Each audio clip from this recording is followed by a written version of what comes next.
सम्पूर्ण दर्शक महानुभावहरूलाई विवेक गुरुङ च्यानलमा हार्दिक स्वागत तथा अभिवादन गर्न चाहन्छु।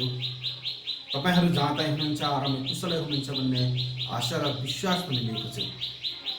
विवेक गुरुङ च्यानल मार्फत विभिन्न नयाँ भिडियोहरू प्रस्तुत गर्ने सिलसिलामा आज एउटा नयाँ भिडियोको साथमा उपस्थित भएको छु। जुन भिडियो तपाईहरू हेरिसकेपछि अन्तमा यो भिडियोलाई लाइक गर्नुहोस्, कमेन्ट गर्नुहोस्, सब्स्क्राइब गर्नुहोस् र नेगेटिभ कमेन्टहरू नगरिदिनु होला।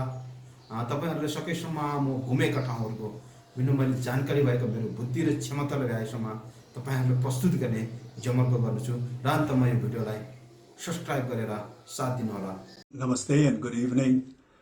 I basically would like to consider myself as an apolitical person. But then long ago when I was in college, and I still distinctly remember my political science teacher saying that, if you live in a state, one can be away from politics, but politics, however, will not remain far away from you. And over the years, my experience have taught me exactly the same. But the present issue that has engulfed Nepal, I somehow say that it is even beyond politics. The border dispute between Nepal and India. On an optimistic note, I would prefer to call it as a misunderstanding on our neighbor's part. It's not even dispute. It's beyond politics because it has affected all of us. It has struck the raw emotional chord of every Nepali like myself, irrespective of our backgrounds, of our ethnicity, political affiliation, or religious belief for that matter. And after this incident, most Nepali feel that their pride has been scarred heavily, and the very foundation of being a citizen of an independent, sovereign nation has been, heavily shaken. And this, of course, as we can see from the development of the current situation, is absolutely unbearable and simply unacceptable. Because, you see, this is a nation shaped by the distinguished gallantry exhibited by our forefathers, with the support of Nepali people of all backgrounds, all ethnicity. And I do not say that, in our history and in the past that we haven't displayed any weaknesses or compromises, but whatever sacrifices we have made in the past has been for one and only one reason, and that is to preserve and retain our independence and sovereignty. Therefore, the present landmass that we call Nepal has not been shaped without paying a price. Therefore, the territory of Nepal is something that the population of this nation under no circumstances are willing to compromise. And it's not a big deal because I'm sure India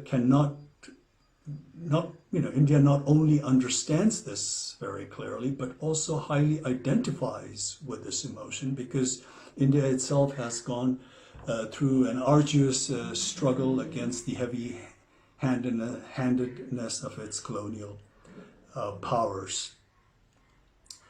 But we do not want to dwell on unnecessary braggadocio. Like we said, we in the past, in history, we've had our weaknesses. We had, our share of shortcomings. There was a phase of ignorance. There was a phase of, absent of political will amongst the political parties of the day, or the display of apathy by our political leaders of that time for some reasons. And, the more than sporadic political and social turmoil over the years that took place in this nation, of course, has not been of any help. And also not to forget, the friendly cooperation that we have extended to our neighbors taken undue advantage of. But then again, now the time has of course evolved, the time has changed, and the population of Nepal, especially the youth, is of course not that of 1816 or 1857 or 1923, or for that matter, not even 1950 or 1962.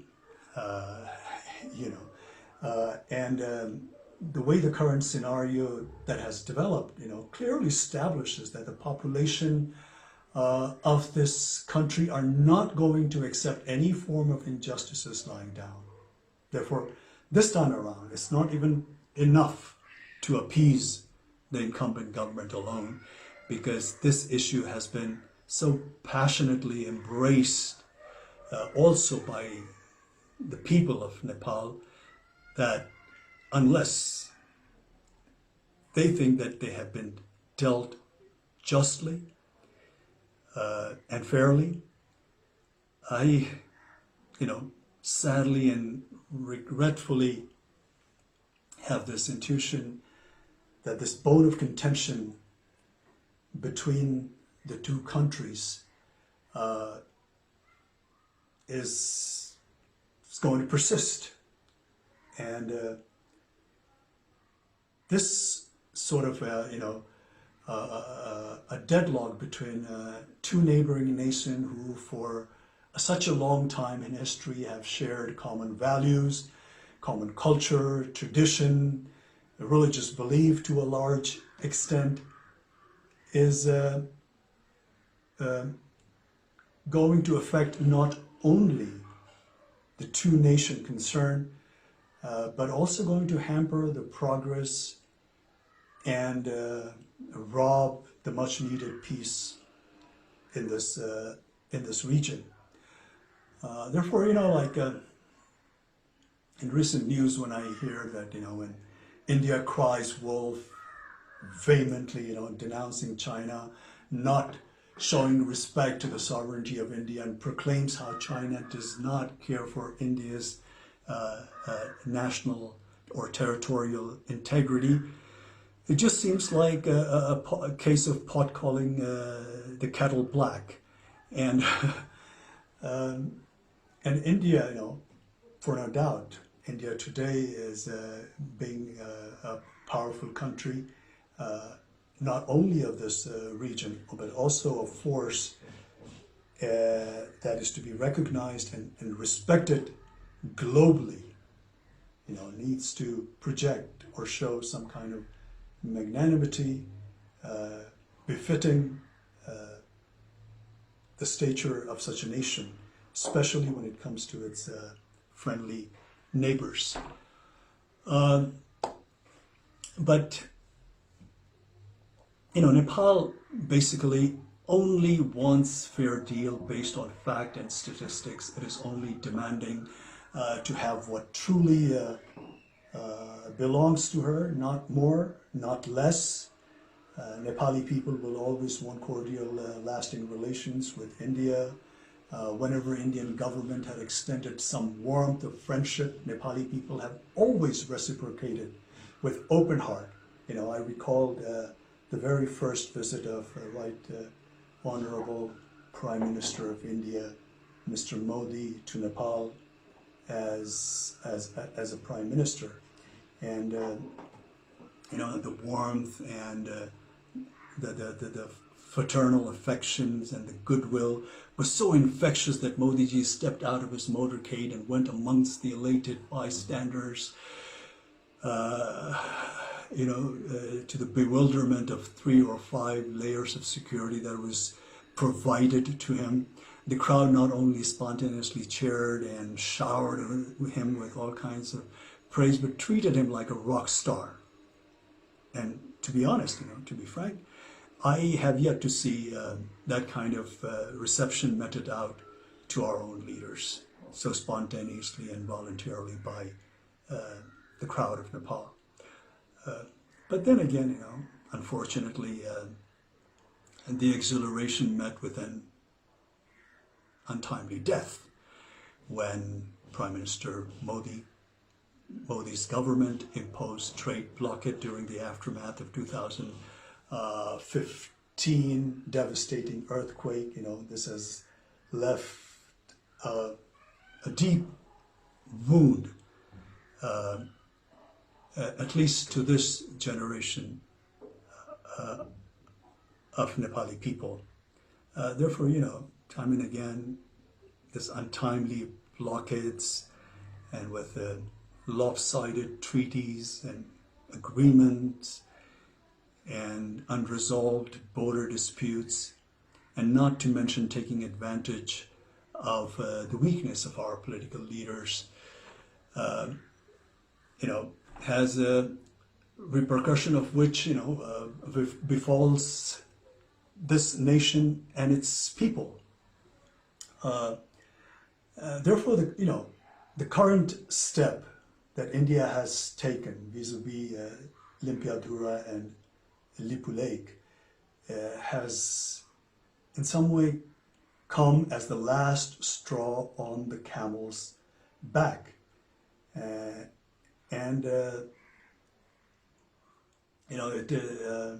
is not at all in the benefit of not only the two concerned nations, but also for the entire SAARC region, to say the least.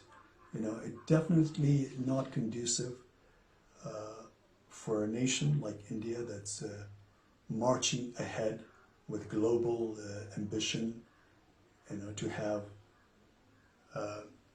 more than a share of neighbors that it has a hostile,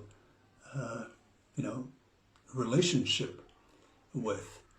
And the hostility looming in the air need not to persist, because anger and malice is going to take us nowhere. The consequence, of course, is going to be far more damaging for both the countries. And at this time of global crisis, in a pandemic like this, where the whole world is suffering, India, being a powerful country in the region, needs to respond to the need of their less fortunate neighbors. And this kind of action will only raise the level of India in the international arena to the next level. And as one Indian politician, a seasoned Indian politician, rightly foresees, India as a development power, and its rise is being linked to its ability to provide governance solution to the development needs to countries in Asia and Africa.